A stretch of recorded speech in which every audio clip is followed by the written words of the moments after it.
All right.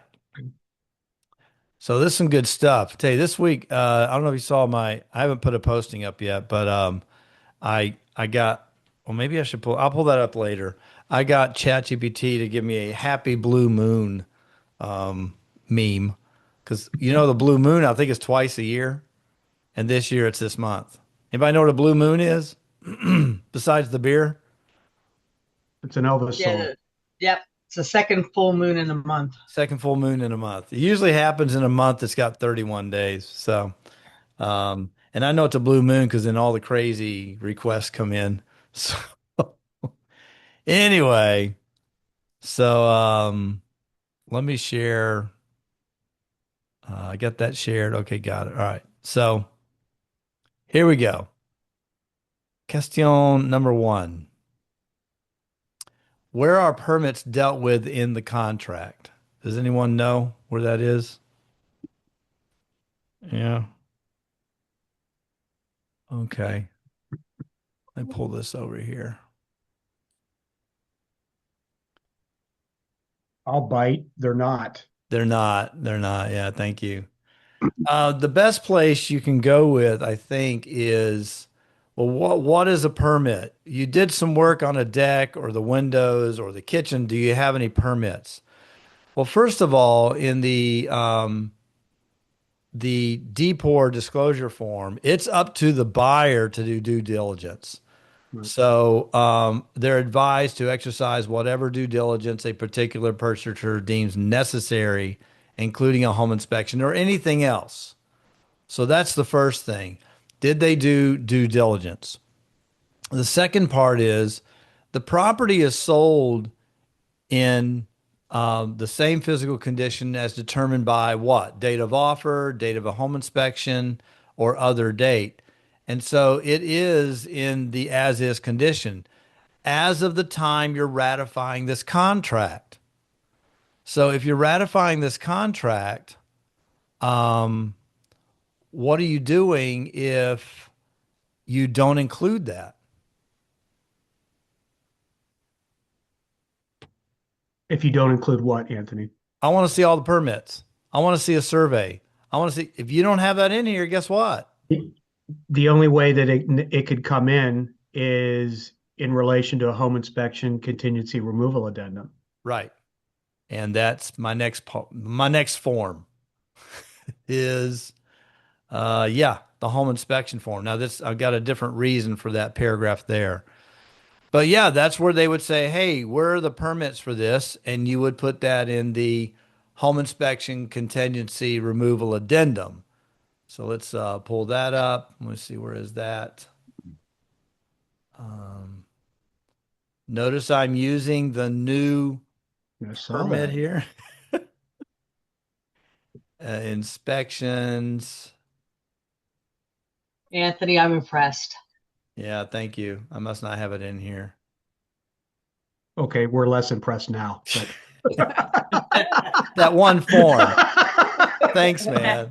You're so kind. There we go. Okay. Glorious fleeting. Yeah. So, inspection would be down here. So what does that say? Um, it would be somewhere in here. I want to see the permits or, so that's where you would do it. Now we have a case in hand. The agent's not here right now where at the last minute, not the last minute, but last week, the buyer said, I want to see the permits. Sells like, I don't have the permits. And per the contract, it's not required. So, what is required in the contract in paragraph 19? Let's scroll down a little bit. No, no, I think paragraph 30. Yeah. Um, Just carefully read the contract to be sure that. you know what? It is 19 or 6. Yeah, 19. I Seller will think sign such affidavits, waivers, etc. Seller will pay any special assessments and comply with notices of violations. If I don't have a notice of violation, there's nothing to comply with. So this buyer decides to make a complaint in the middle of their transaction with the county, and the county came out, saw what he did, which there's nothing wrong with what he did. There's just not a permit for it. So now we may have to delay closing to get this permit in. And so that's another place where the permits are is through this notice here. But it does have to be in a certain order. If that buyer had not made a complaint with the county, Hmm. triggering a violation notice to the seller, now the That- seller has a notice that he must act on. Okay? Yeah. I see you do that side eye look there, Scott. I say, that's dicey. yeah. So that's how he got it. And so now he's like tagging on everything. Well, what about the HVAC? What about, and so, you know, I think this is a buyer gone wild thinking, well, now I can do all this when what he should have done was popped it into here in the home inspection. So proper agent versus buyer gone crazy. This is the way to do that. But the buyer needs to, and it was this case that made me put my follow the blankety blank contract and you'll stay out of trouble. But that guy is like, doing whatever he wants.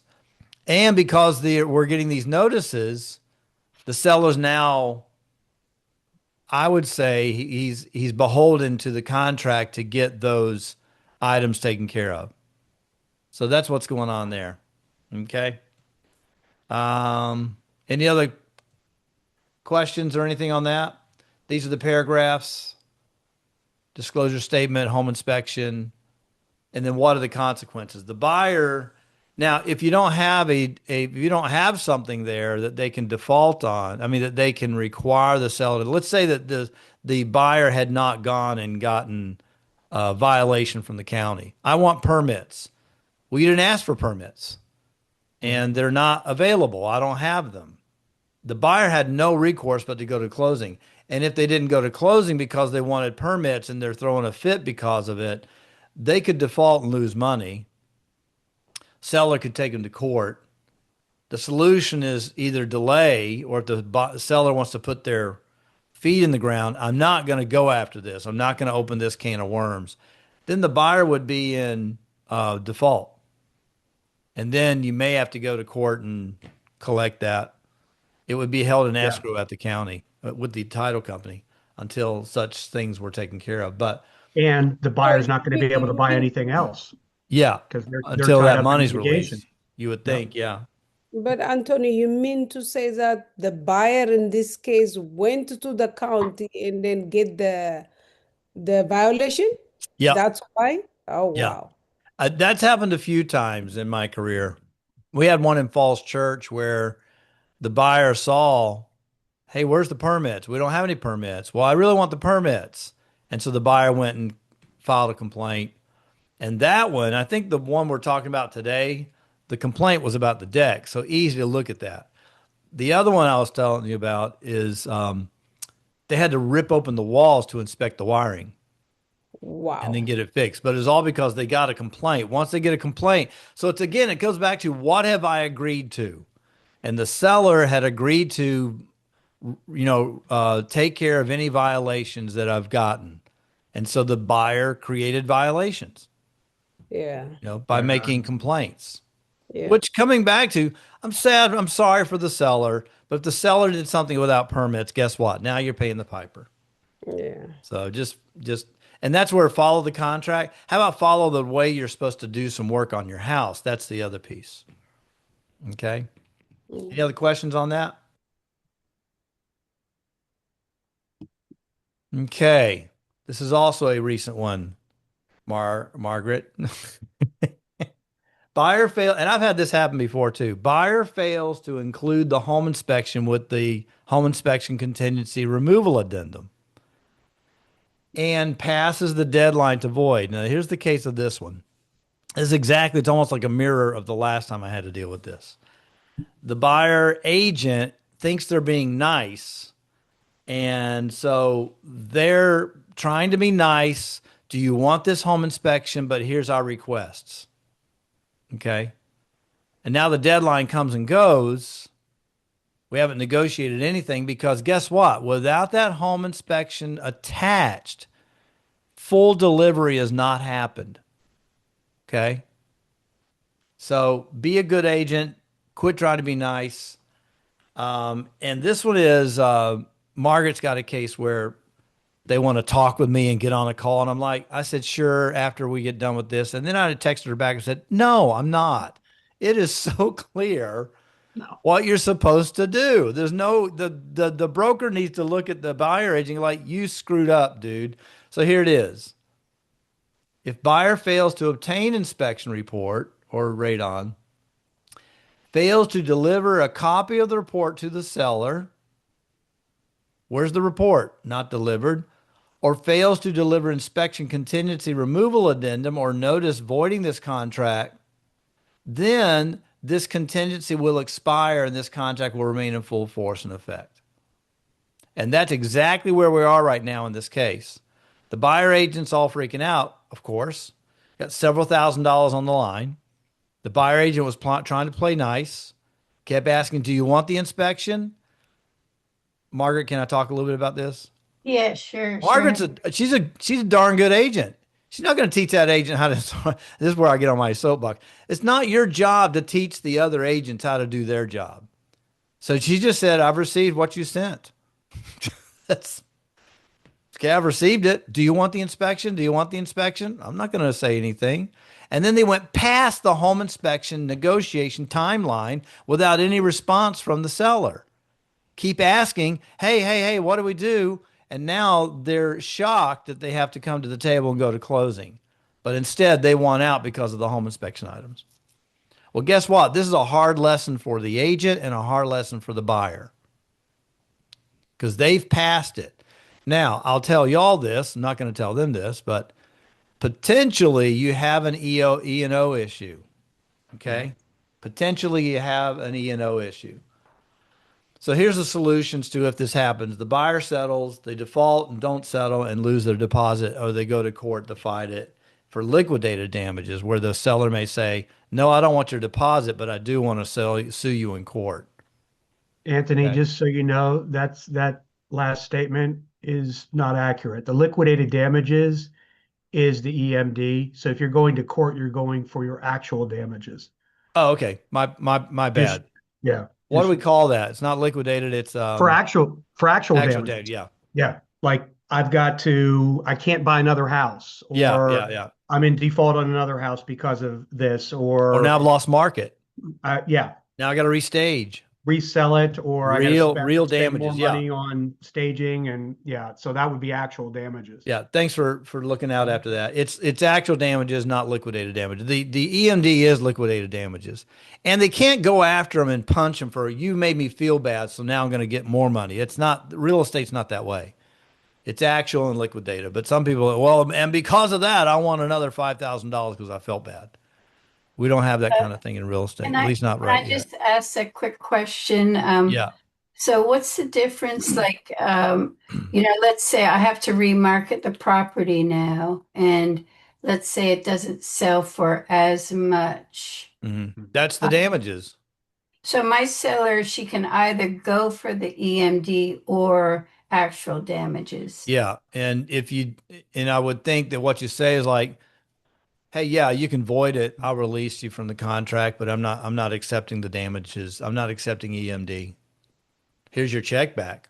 Well, what does that tell the buyer? I'm about to get sued. And if it comes in that, I mean, what's a price reduction of these days? It's not $6,000. It's more like 10 or 20. And there's the damage.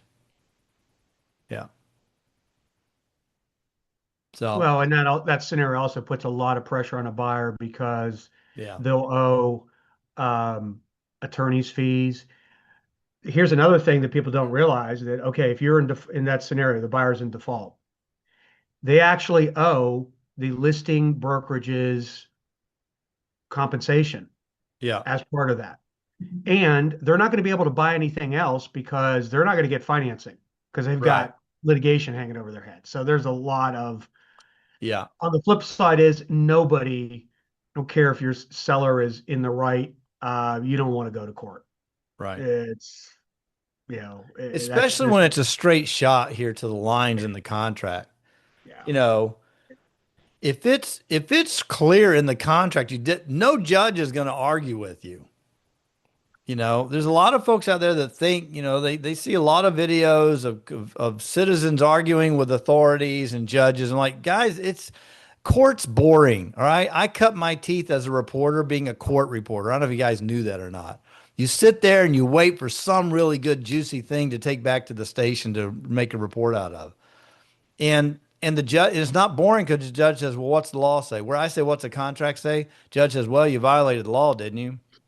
I saw one case where the guy, it was not fraud, it was extortion or something, not extortion. I'll get it right here in a minute. He took a check for lawn work for $100 and he put a one in front of it and went and cashed it. It's called wire fraud. Yeah, it's fraud. And so he wound up in court in front of the That's federal. judge. And the judge is like, many times, they're like, I'm dealing with 40-year-old children. I don't understand why did you do that? Well, I did a lot of extra work and I thought I deserved it. Like, guilty. So it's the same thing with our contracts here. Okay. Um, so default, I was looking for default. Yeah. Hey, Anthony, there's another like aspect of this, and don't be nice, be a good agent. Yeah. Let's say this scenario is, hey, here's the requested repairs or credit, and the buyer agent doesn't provide the home inspection report. Mhm. Now, Margaret just sat there and let the clock run, which is what you're supposed to do. If you're the listing agent and go back and let them know, hey, you didn't provide me the home inspection report. You need to do that by the deadline. Now there's a potential you violated your Mhm. duty to your client, Yeah. which brings up E&O on the listing agent side. And so again, that's the Yeah. other way of looking at it. Be right, don't be Right. nice Yeah. on both sides. Yeah. Marissa? Thank you. I think another alternative too would be to present to the seller, hey, these things they've found, they haven't attached to the inspection report because they're trying to protect you from having to repair these. And do you want to talk about it or do you want me to delay? Because if they don't attach the inspection report, Mhm. you don't have to take care of it. Right. I mean, I think that's full disclosure Yeah. to And it your comes client. back to this deadline here. I mean, guys, this is why deadlines are huge. But you can also Yeah. tell that to your seller Oh, and yeah, Yeah, yeah. let your seller absolutely. Yeah. decide. Hey, they missed the deadline. Well, the first thing is, Yeah. I don't have the report. So the argument is, did you do the report? Well, I've got these items here I want done. Well, we don't have the report. And our contract in Northern Virginia requires that report as a piece of the notice. I don't think Maryland requires that as a piece of the notice. Mhm. But you got to have that here and you got to show it to them. And then it didn't come. So it was not delivered. One. Two, they went past the home inspection negotiation deadline. And then, since they didn't hear back from the seller, they had a time to decide and they went past that. And now they want out of the contract. So there are several um, points that they just let it run. Yeah, Margaret let it run out, but they let it run out too. Well, the agent absolutely failed. Oh, yeah, yeah. And it's definitely an agent fault here. Yeah, Margaret. Yeah, I think Marissa makes a really good point because as an agent, we're representing our party, our Mm, client. So we should allow our client to make that decision. yeah.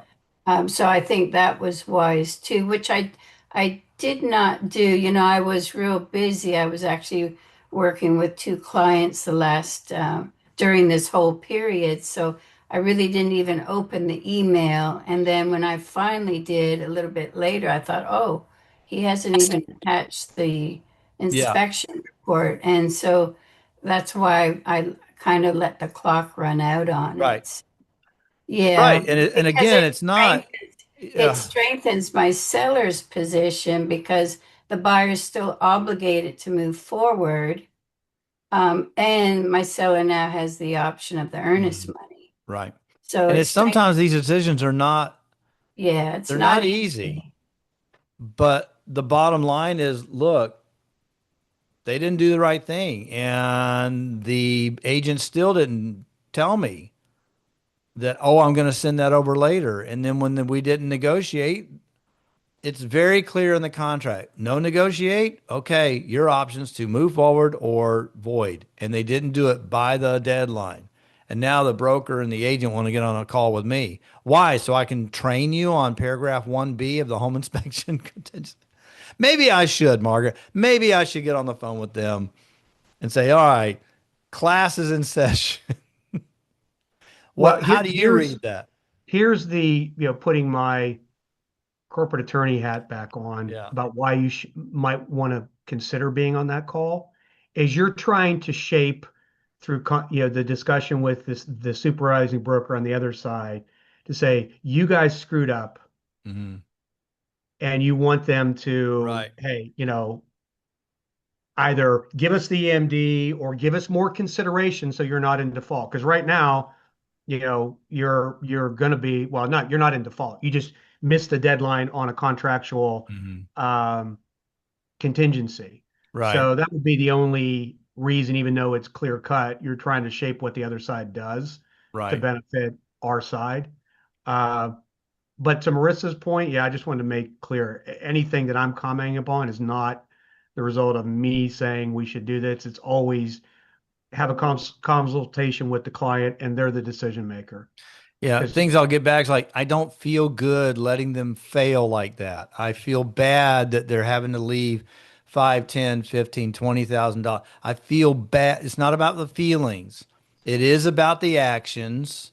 It's like baseball, but I was at the plate before the ball got there, but you didn't touch the plate. Okay, that's what matters. Chris Thomas, what you got? Yeah, so I'm representing a buyer and I'm a little rusty with the home inspection, the HICRA, and basically it's not contentious. They signed everything. They agreed to the $10,000 at closing for a full roof replacement. I did remember to, you know, make another addendum to satisfy the lender's requirements, you know, to not mention the roof and just to credit them the $10,000 at closing. But I forgot to include the home inspection. Should I send that? Yeah, Okay, so still right send. away. Yeah, just, oh, by the way, here's the home inspection. Just put it like that. Okay. have Okay. they already signed the HICRA, the other side? Yes. Doesn't matter if you send it or not. They've signed the Oh, they addendum. signed it? Okay. Yeah. Yeah. I thought you were in I mean, you could negotiation send it period. as a courtesy, certainly, Yeah. if the client says, yeah, go ahead and share that. But the They've already home inspection negotiated what you're contingency has saying, already Scott. been removed through an addendum. You're saying So they've already signed everything they've and already, to the have agreed to we'll pay this or we'll do that. yeah, Yeah, Yeah. they move forward without it. So it's kind of a moot point that I Okay. have to send yeah. it. I say, oh, Okay. you know what? So in other words, Chris got lucky. Yeah. She has nice clients. Yeah. Seller was nice. Yeah, Um, yeah, yeah, yeah. and we're also the second contract. The other one did void on the first one voided on inspections. So they have a copy and they just want to make the sale go through. Yeah. Is They want to get it done. yeah. Yeah. That would be I lucked out on that one. Yeah, I totally forgot Right. a while since I had to, Sure. you know, And send. to what Marissa was asking, well, shouldn't I sell this to the sellers? Yeah, you want to do that. So the thing with the sellers, like, okay, we got a few choices here. We let it go until they finally get education from their broker, or if you want, I can call her and call him and say, hey, look, we want to negotiate here. You didn't send the home inspection because you're going to have a you're going to have a contentious moment now if we let this ride. But if you let it ride, you don't have to do anything with inspection because they have the option to, all right, well, this seller's not doing anything, so I guess either we're in or out. That's the choice. But then that buyer agent should have told his buyer, look, we're hearing nothing. That means either today we're in or out. Do you want in or out? And I've had to do that before. I remember voiding, I think I was telling Leah this, I think this morning. I avoided a contract twice in one transaction because the seller would not respond. And the agent, why are you avoiding? I said, because today's my deadline and he's not responding. Yeah. And my buyers don't want to have to handle this problem. So we're out. There are plenty of other houses on the market. So she got them on board and we had to reinstate the contract with another addendum. And then he met another deadline. He wouldn't respond. So I voided again. It's like, and he was So like asking his agent, what's wrong with this guy? He says, well, that's all you're giving him is my response is I'm not responding and my only option is to void. And that's what this buyer agent, if he didn't want to have to do those items with the seller, they should have voided, especially after I'm past the deadline for negotiation. I got this 1 or 2 days to make up my mind. They went past that. So that's total agent error. I would say as a best practice, let's say we're all listing in this scenario, and we've got a 7-day home inspection period. So by the end of that 9 p.m. on the 7th day, the buyer has to provide home inspection report and request the removal addendum with requests for repairs or credit, or home inspection report and notice to void. If they don't do either one of those, then before any of us do anything, it's like, okay, sorry to put more things on your plate, Anthony. You should really talk to Anthony, because my argument would be if you miss that home inspection deadline, it doesn't matter that the contingency lapses. There is no negotiating period. Yeah. It doesn't start because you didn't perform according to the home inspection contingency.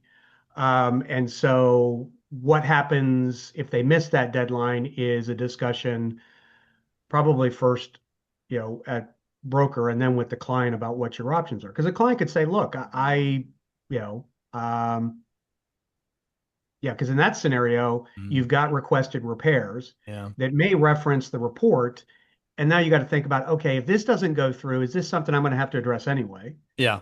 And the client may say, well, yeah, I don't want to be just I want to work with them. They've been a good buyer. So, Right. And I want to get on with my own life. Yeah.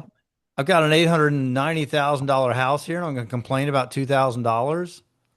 Let's get going and make this happen. Okay. And what he's talking about here is the blue. I think everyone knows this, my newer agents. In the home inspection, you agree up front before you do the home inspection. What are my options? And this tells the buyer you can deliver an entire copy of the report and a written addendum listing the specific existing deficiencies you want repaired, or an entire copy of the report and a notice voiding contract. Both of them in Northern Virginia contract require a copy of the report. Okay. So that's the requirement.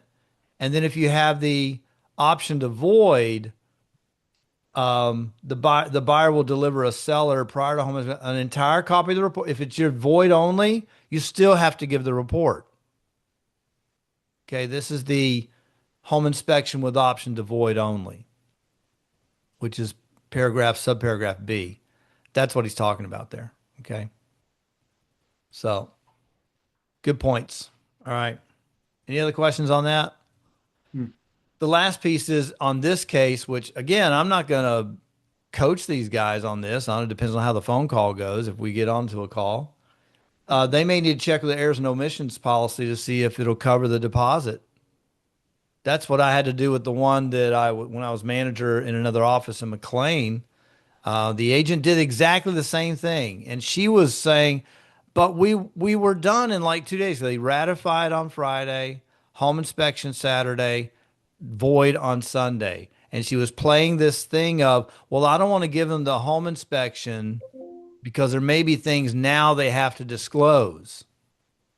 And that's where agents get wrapped around the axle of playing nice instead of just playing good. You see what I'm saying? And I'm sure to give that agent benefit of the doubt, there were things in the inspection. Either he's just new and didn't know and forgot that paragraph, or he thought, "Wow, if I hand this to you now, you know, and as the seller, you're going to have to you're going to have to do repairs because now you know." And so some agents were playing that game of, like, some agents would tell them, "I don't want the inspection report. We don't want to know. We know it's bad. Just give me your list of items." If an agent said that, I'd be sending the report unless you have it in writing.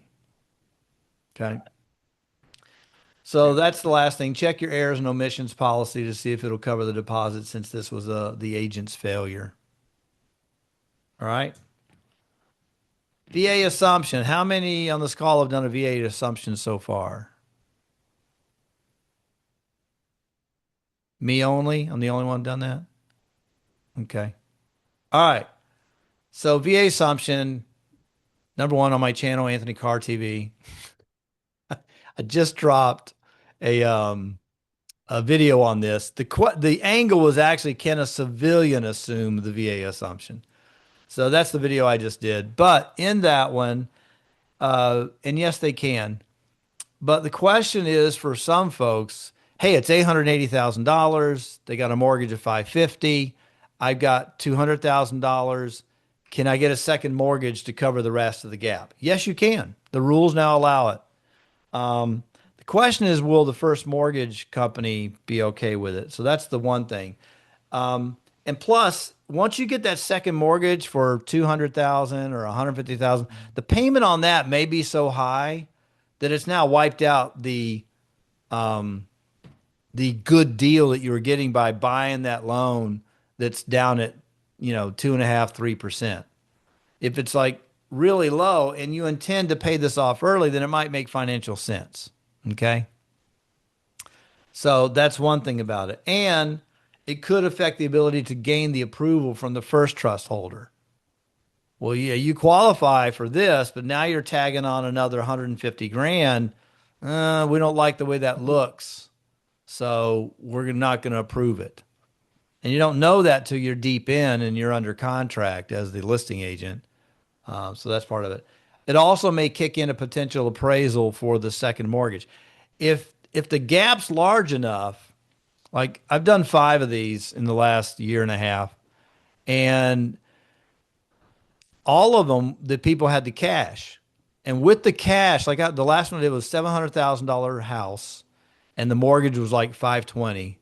So they needed, I think, 180, and they had 180 grand to bring to the table. So because they were doing that and the mortgage was only 520, VA didn't even require an appraisal. So I had another one in Maryland. We did this, and we were at 485 and wound up at 515. So 30 grand over the asking price. And the guy still had again, because it was an approval, it was an assumption, they didn't do an appraisal. So having that second mortgage, though, it could mean the second mortgagor wants to get an appraisal to make sure the value's there. Because now let's say you're doing that, you got 500, 700, and it's VA. So what can VA do? They can go all 100%. I go get a $200,000 mortgage. Now it's it's a $700,000 on this house. The second group may not want that, and then they're going to do an appraisal. Oh, it's only worth 695. Okay, no, we don't approve it. So that's kind of what happens there. Any questions on VA appraisal? We are lining up a class. Yeah, Marissa. I was just wondering, so if you don't have to be prior military, are there any other contingencies to get that assumption? No contingencies. The seller has to be okay with their entitlement remaining with the property. So, just a quick review on entitlement for VA loans. Let's say their entitlement is $750,000. They could buy a little house down in Richmond for $300 and still have another $450,000 entitlement. Then they can use that $450 somewhere else. But if the buyer is not a veteran, then they can't deliver that non-veteran buyer can't say, all right, I'll take on the burden of the entitlement. And so you can take your entitlement. Now you're back to 750. The last sale I had, the seller wanted his entitlement and the buyer, who was a veteran, took on the entitlement requirement to assume the loan. So my guy still had 750 or whatever his number was. And so he was able to retain his entitlement. That's a thing there. It works with veterans, but a civilian buyer, they can't take on the entitlement, so it stays with the property. I don't know if that made sense. Yeah, Margaret. Thank you. Oh, yeah, my question was for a VA assumption, you're saying a non-VA person can assume that Yes. loan? Yes. Oh, I wasn't aware of that. Yeah, they can assume it, but they can't take on the entitlement, or they can't release the Right. entitlement, Okay. right? Sharonda? I had to unmute, sorry. So I did not know that either. So my question is, would the entitlement is the portion that the actual veteran holds, right? That's their Yes. yeah, okay. Because my husband is, and I know we purchased with obviously a VA, Yeah. but I did not know that buyers could assume that if they were not a veteran themselves. Yeah. They can assume it. Okay. The And it caveat, just it's the seller's decision to let the entitlement stay with their property or not. yes. I don't see why they would say yes to leaving it. Interesting. I had one I did in DC where the buyer was veteran, Hmm. assumed it, and the seller was a veteran, and the buyer asked, "Hey, I don't want to use my entitlement. Can I keep yours?" And she said yes. Wow. So It now happened. the other benefit on this is, yeah, well, you just got to ask, right? The other benefit on this is not only you're getting the lower interest rate, but let's say that they got this mortgage in 2017. All right. Hmm. You're putting down 300 grand. Great. And that was 2017.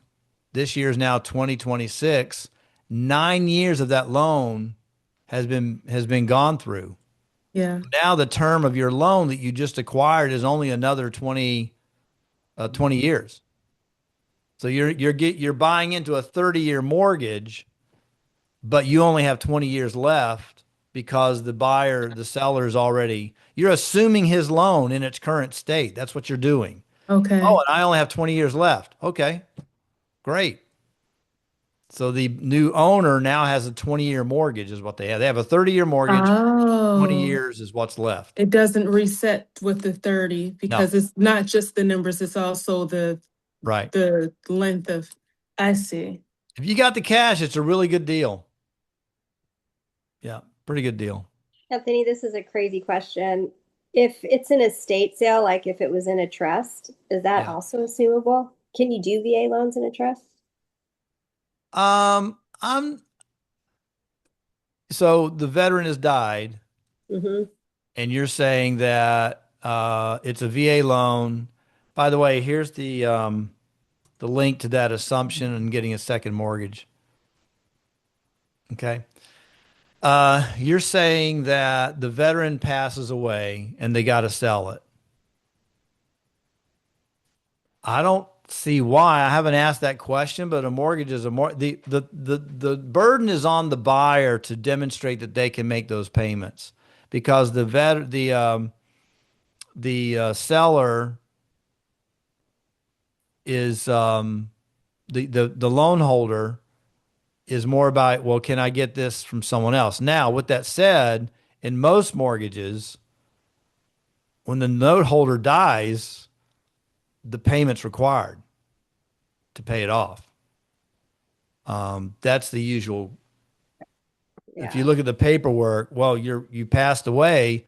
Can you make the payments? No. Okay. Well, then we need to have this paid off. Mhm. Yeah. Yeah. So I Okay. don't know. It's like it would be a fine balance, I think, between Timing. due upon death versus, well, what if I can get someone to take it over Mhm. first? But Anthony, if it's within a trust, the trust never dies. Yeah. If it's, I'm sorry. Well, she said estate. I didn't know about trust. Um, Oh, But the trust would, I think with the trust, yeah, that would continue on most likely. I think. Does the VA even do loans for, let's say, a veteran-owned trust? I think that what I've seen buyers do is they come out of the trust and get and buy the property and get the note on it, and then they put it back in the trust. Mhm. That's what I've seen buyers do. Oh, okay. Yeah. Sharonda, another Most question. banks won't lend to a, they have to have the actual person with a base, not a business entity. Yeah. That Yeah. makes sense. I've had to take out of trust a couple of times myself Yeah. for that Sharonda, you reason. had another question. Yes, yes, yes. And I forget the term, but help me out here. Can the seller, if they were a veteran, can the seller agree to leave their, what did you call it? Entitlement. Their entitlement. If they can they later decide to change their mind, like after they've Yeah. agreed to the sale of the home? I'm not sure if that would require an amendment on the loan or not. I don't know if has to be decided. I mean, with a civilian, it's got to be left there. They can't go back to the civilian. So I don't know that they can claim it from the civilian and force the civilian to refinance. Yeah. But that would be what the civilian would have to do is go refinance to let them go. But the whole point right now is, and this is going to be popular for a little bit longer, and then it's probably going to disappear, the popularity of these, because right now they're at 2.5, 2.25, 3%. The one in DC was like 4.25 when rates were at 6.5. So it made sense. But at some point, the pay down is going to be so much and the value so high that people are like, well, it's $1 million and I need to give you $550,000 cash to assume that loan. If they don't have that, it's just you're not going to have as big a crowd of people as a target audience because it's just going to get too expensive. Chris? Yeah, so I have two VA listings coming on, or assumable VA assumable loans. And I wonder if for instance, if a veteran assumes it, or maybe a non-veteran, how does that work? Do they have to use the bank that the seller has? Yeah. Okay. What you're doing is, and it's a good point. For some of these, remember you're talking with the service provider. You're not really talking with the lending company. Remember, it was sold through Almond Mortgage and Trust. And then Almond Mortgage and Trust did the loan and then they sold it to a servicing company. And now the servicing company has it, who may or may not do mortgages. Okay. So can I call them and see how long it takes? Yeah. That'd be Okay. like you'd want to know that. How long do you guys take? And you will also need an affidavit with the seller for you to be able to talk to them. Okay. And then one other thing on this, remember, everyone's on board to talk with the lender. So we need an affidavit for the lender to be able to talk to the listing agent, the buyer, and the seller. So Okay. there's some paperwork there that needs to be done where the seller is giving everyone permission to talk with their lender. Okay. So there's no way around it. Like they have to use that bank. Yeah. Because Because they're the ones that hold it. Otherwise, you're refinancing. I see. My husband and I bought a house with an assumption loan, and it took forever because it was a 2.4 interest rate, and the bank was doing everything they could to not give it to us. So just know it does take extra time. Yeah, the shortest I've had was 42 days.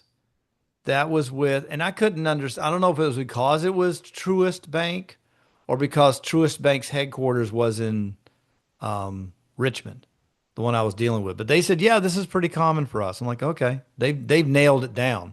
The longest was 103 days. We So- did 9 months. Wow. 9 months. There 9 you months. go. When was this? did it. It's been 2 years now, Yeah. Okay. Yeah. 2 years ago. I heard they, kind of sped it up, but I don't really know that. I'm finding it's hit or miss. Hmm. Um, Well, so that would have to play into, because okay, one of my buyers who's selling this with a VA loan, um, he's under contract with a new construction, and that new construction is done in October. So I'd have to pretty much, sync everything up if mhm. it takes like 3 months to sell. I mean, Yeah. for this assumption to go through, right? Like I Yeah. probably would list it like now. Yeah, I would now. I mean, the longest one I was talking with that lady, she was in Arkansas, in Arizona. It was painful dealing with them. That was Penny Mac, Uh-huh. and Yeah. they were painful to work with. And she was all about, and you're kind of also at the mercy of the representative that you get. You have the same person. Marissa's shaking her head. I was like, please, I don't need to know that you're out on vacation with your kids at the soccer tournament. I don't really need to know that. But she just kept talking about that. So anyway, that helps. Yeah, Margaret. Oh, How sorry. does that, like in the case of Marlissa, if she's waiting 9 months, do you take possession of the house like under like a like a pre-settlement agreement We during did that period? I we mean, did how does that work? we did a lease with the seller. Okay, Mhm. It was really uncomfortable though. The whole thing was it was uncomfortable for both sides. right, It was, right. it was hard. But now you got a 2.4 interest rate. I know. I think it's worth the wait. Yeah. I mean, on the one I did one in Maryland, the seller, she was all I'd not met but one or two other people of how much they were into themselves. She was really into herself. Um, and she's like, I'm getting my law degree. I'm like, great. Are you the mortgage broker? Then I really don't need to talk to you. It's like she was calling me. The second time she called me, I called her listing it and said, hey, you need to be aware your seller's calling me. So I'm going to start telling her. She goes, oh, yes, please do that. And then the third time she called me, I just texted him and said, hey, she's calling me again. And he just sent back a sigh. I could tell he's dying here. So, yeah, Chris. So, if it's a VA loan, do you have to advertise it or disclose it that it's a VA loan? No. Okay. That's a good question. It's more about it's a marketing thing. Do I want to attract any of these buyers? Do I want to offer that out? And a lot of it is it's military to military kindness is what it Yeah. is. Because to tell them, I know you want to do this. Do you understand you're not closing for 3 months? Right. And Right. so it's a labor of love. And then what happens if we get in there and suddenly that buyer is not as qualified as we thought?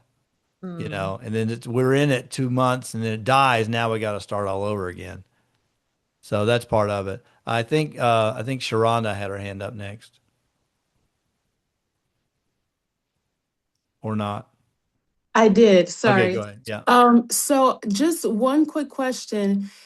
If it is a VA, a military to military, a veteran to veteran deal, does the VA loan assumption typically is that process shorter than if it were Not in my um experience. okay, so It's that doesn't lender to have any lender is bearing. the thing. It's like Okay. one lender. I have found Penny Mac is the one that I get the most complaints from. And then the other one is it used to be Mr. Cooper and they got bought out by someone and they had complaints. And but Truist was great.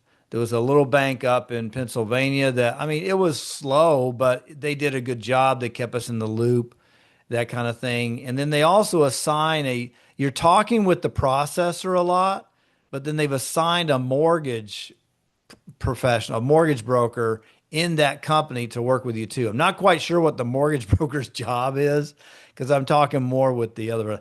I actually had talked with Chris Thomas about let's have a class on this, and I can tell by with this class, with this talk call here, we definitely need to speed that up. And I'll get Rob in to talk it through. Rob will know this up one side, down the other.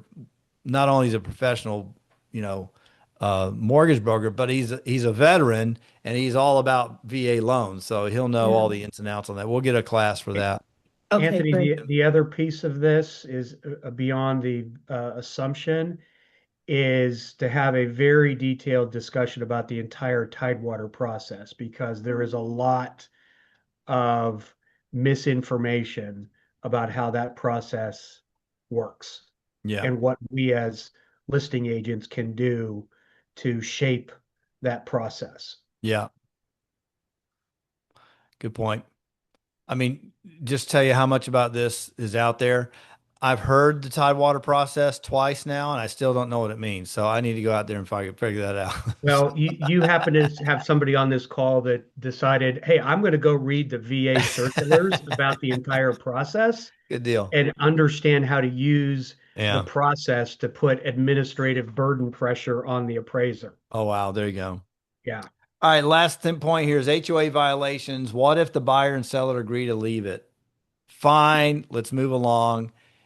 You can do that. Not a problem. Um, you just put an addendum and move along. The question is, does it get to become a problem with the HOA, the lender, the insurance company? All these people have their finger in the pudding as well. So just be aware that y'all can agree to it, but sometimes there's an outside force that may disagree with your decision. Um, the violations do stay with the property. And, you know, so the buyer really needs to understand that you're inheriting this with all the problems. I'll fix the fence myself. And then they go to fix the fence and they find out that the fence was over the line. It was rotted. It's worse than it was before. So it can cost them a little bit more money. And I think that's all I have as far as the Q&As. So what you guys got?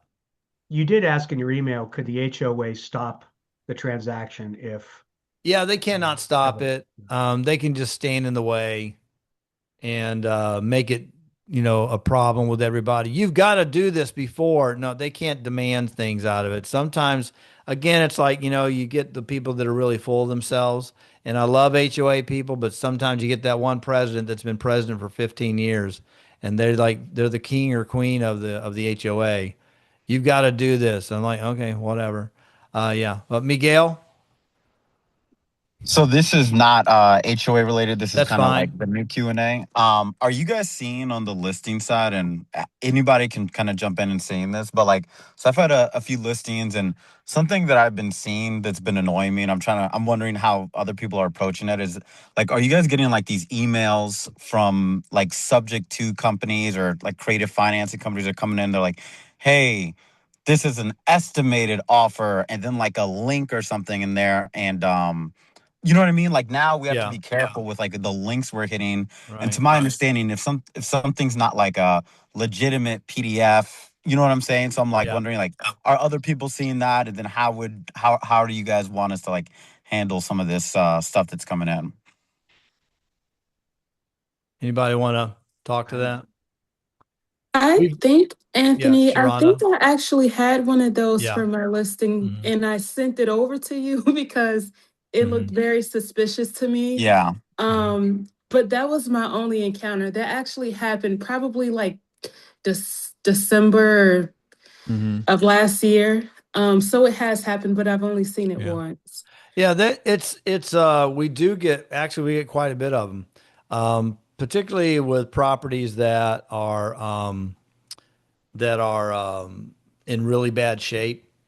But also we'll get some where the property's been remodeled. And so what they're looking to do, it's a subject to, and we've done a video on this and in our broker time. So if you go to broker time portal on our YouTube channel, we have a whole segment where we talked about subject to, but briefly, the investor comes in, takes the property, gives you a down payment. It's like everything we just talked about assumption, kind of the same type of thing, but they don't tell the loan company, and you're still on the dime for the loan as a seller. But now their name's on the title. It's deed for title for deed or deed for title. And Can it work? It can work, but it's very risky for the current owner. Because if the person, there's a couple of companies that we've actually done some deals with them. And then they wound up coming in to get the right to go into the property, fix it all up, and then they sold it and then paid off the old mortgage. So that's usually how it goes. It's usually also with a distressed seller who doesn't want to go to foreclosure or short sale. So they'll take the $20,000 or $30,000 just to get out from underneath it and trust this organization to do it. So is it illegal? No, it's not illegal. Yeah. Is it fraught with risks? Yeah, it's fraught with risks for the seller. For the Yeah. seller. My Yeah. concern isn't necessarily like the subject to like Mhm. no, I guess my question is more like the way they've come in, and none of the properties that I've seen these things come in for distressed assets in any way. They're Yeah. actually like in great condition. I Yeah. guess my concern is like it's not like a formal offer where it's like it's an MVAR contract and Mhm. whatever. It's kind of like, hey, this is X from X company. This is what we would do as an estimated offer. Click this link. And I'm like, Yeah. if I Yeah. click the link, I don't want to get hacked. And at the same time, I'm Right. like, is this a real Yeah, offer? if it's not emailed to you as an offer, I don't see any response. I don't see any requirement for you to respond. Okay. And I don't. I just tell agents just ignore it. If they want to take the work to see your listing and actually email something to you and put a face to the name, sure, I've had some come in and I had to, I gave it to my owner because I'm required to give all offers to the owner. But I'll let that agent know or that investor say, this is going to get denied, but I'll definitely put it in front of them. Gotcha. Okay. Yeah. But they're just looking for people that for some reason they like that idea. Wow, I can get 50 grand now. Sure, let's do it. But those people are willing to take on the risk of that loan not getting paid and the bank coming after them. All right. Anything else? One more. Barbara put in a VA assumption update circular. If y'all want to download that, it's from the VA. And then I've got a link to the assumption getting a second financing. That's also in the chat. If y'all want to open those links. Okay. All right. All right. Thank you, All right, Anthony. folks. Very informative. Thank you, Anthony. Good deal. Thanks a lot. Thank you. Y'all have a great weekend. Take care. Thank you. Bye. Thank you. Bye.